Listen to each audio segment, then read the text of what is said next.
first thing that came to me was the audio tape, which he sent to me in January of 2004. He didn't call me and let me know that he was sending it, but one day I just checked my mail to pick up my mail, and there was a package from my father. There was no explanation of what was on this tape, so I just put the tape in my cassette recorder, and in it he outlines his knowledge of the conspiracy, which was codenamed The Big Event. I was a bench warmer on it, and I had a reputation for honesty.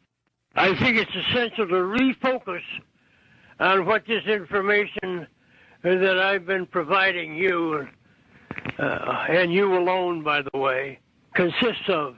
What is important in the story is that we've backtracked the chain of command up through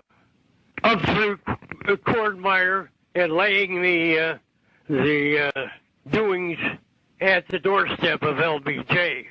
He was sick, and he wrote this out, as you can see by the handwriting, with great difficulty. It's a little hard to read some of it, but at the top here we have the initials LBJ, which of course was the vice president at the time. Below this we have Cordmeyer, who was a CIA officer. Below that we have named David Morales, who was also a CIA, I don't know if he was official CIA, but I'm certainly heard his name before in relation to contract work that he did with the CIA. I think he was a pretty serious guy, a guy capable of doing just about anything. And to the right, the next name is Bill Harvey, who was a very flamboyant CIA man, carried around a couple pistols in his belt at all times, was a heavy drinker. And below at the bottom it says French gunman Grassy Knoll. I mean, you've said now that David Phillips apparently met with Oswald in Mexico City before the assassination. You've said that Bill Harvey may very well have recruited a French or Corsican gunman to shoot. And you've also said that Cordmeyer had a motive in that his wife was having an affair with John F. Kennedy. I heard from Frank that LBJ had designated Cordmeyer Jr. to undertake a larger organization while keeping it totally secret. I think that LBJ settled on Meyer as an opportunist, Perrin like himself of Perrin, and a man who had very little left to him in life ever since JFK had taken Cord's wife as one of his mistresses, and of course could not number Cordmeyer among JFK's admirers. Quite the contrary. So now you have 3 CIA officials who had, let's say, the means, motive, and opportunity, or some connection to kill Kennedy. That's true. But Johnson, as we all know, was a very corrupt president. Yeah. Very capable of doing evil deeds, don't you think? Unquestionably. Unquestionably. And if he wanted something done, he may have turned to someone like Bill Harvey, right, who was also extremely corrupt, right, and a psycho, basically. Yeah. Oh yes.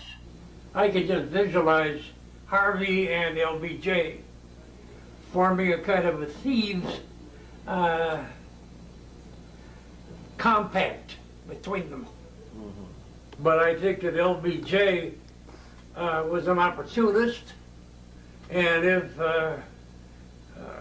it was not hesitated to get rid of obstacles in his way.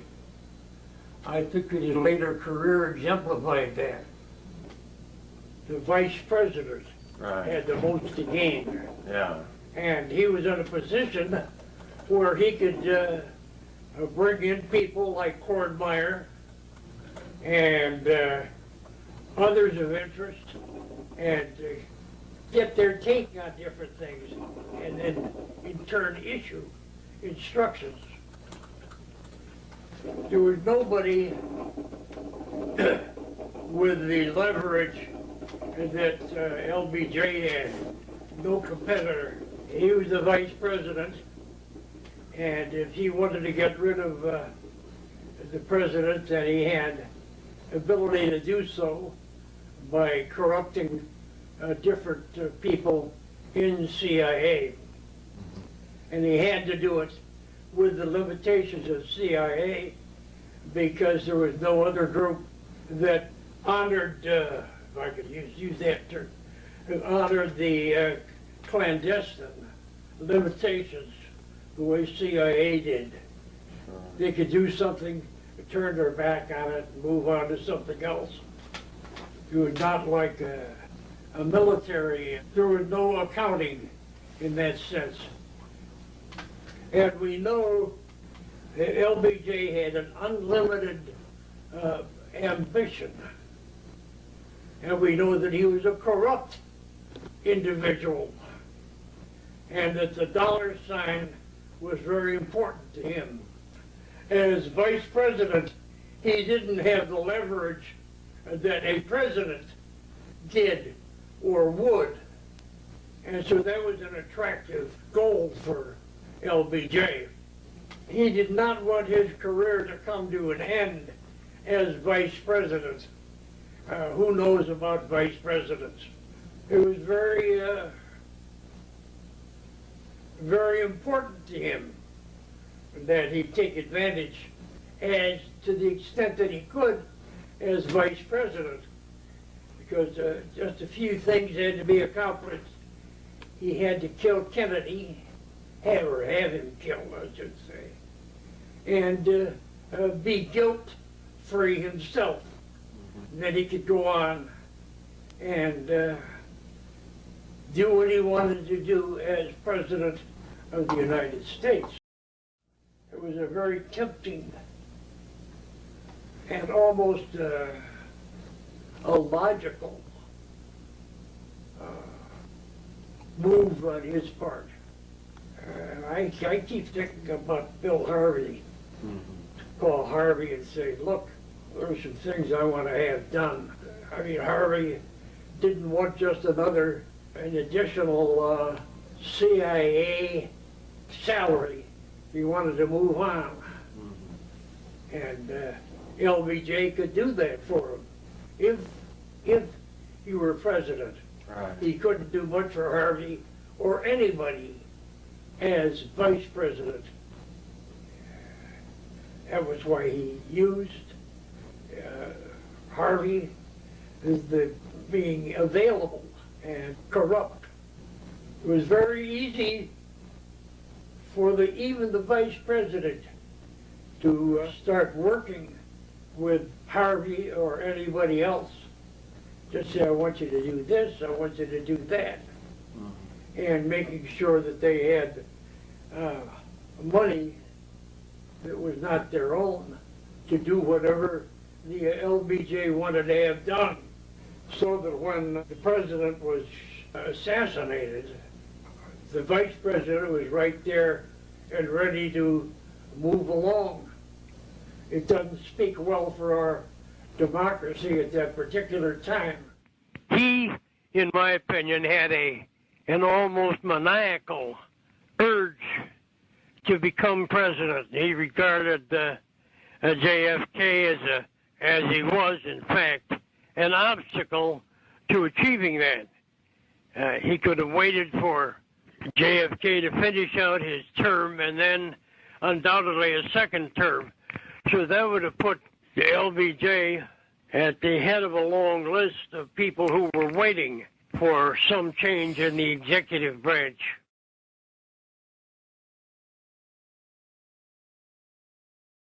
Harvey was just a very strange and complicated individual. A lot of people have sort of suggested that he was,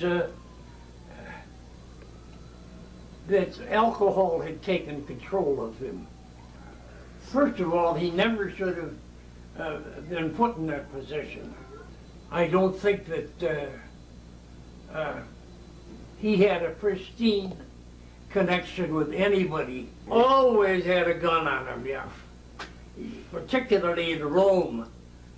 Harvey even carried guns into restaurants, and he would pull them out, slap them down on the table to the dismay of other diners, and then he'd settle down to an afternoon of drinking, not eating much, but because he was way overweight, but certainly drinking.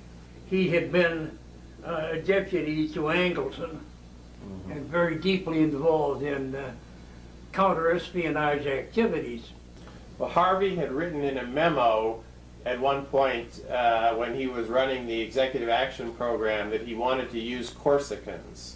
Yeah, wanted to use what? Corsicans. Yeah. As hitmen. Do you think it's possible that when he was in Rome that he might have recruited a Corsican assassin to kill Kennedy? Yes.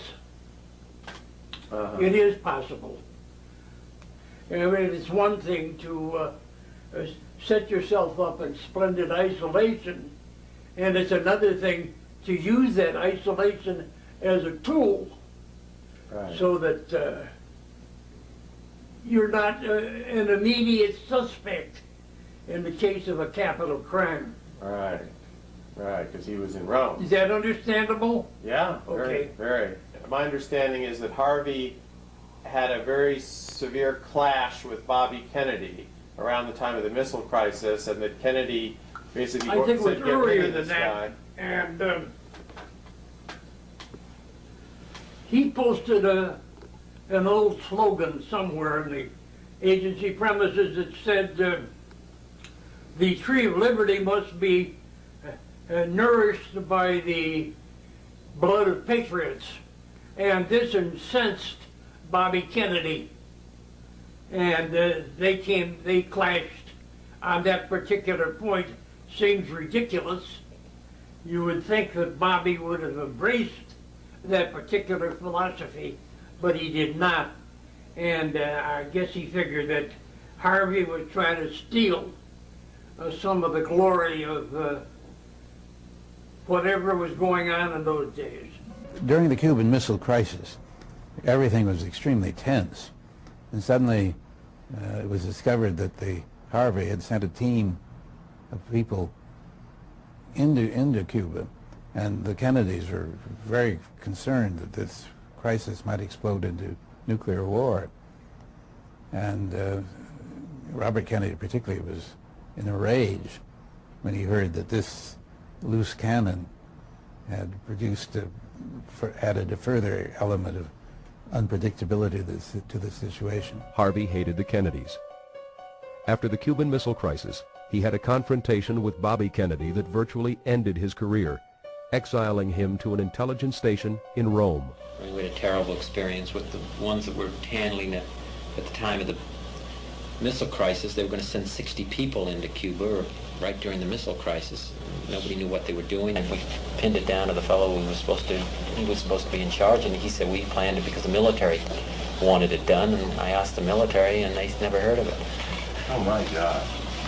This is the same fellow who put the tunnel under Berlin, and so he was, you remember that tunnel, 1948? They constructed a tunnel under and built it up into the intelligence office of which was a hell of a project. Yeah. But he did that better than he did this. Of course, I was furious because I said you were dealing with people's lives. And the best of the Cubans, and they're the ones that volunteer, and then you're going to go off with a half-ass operation such as this. We had a meeting at the Pentagon. I've never seen him since.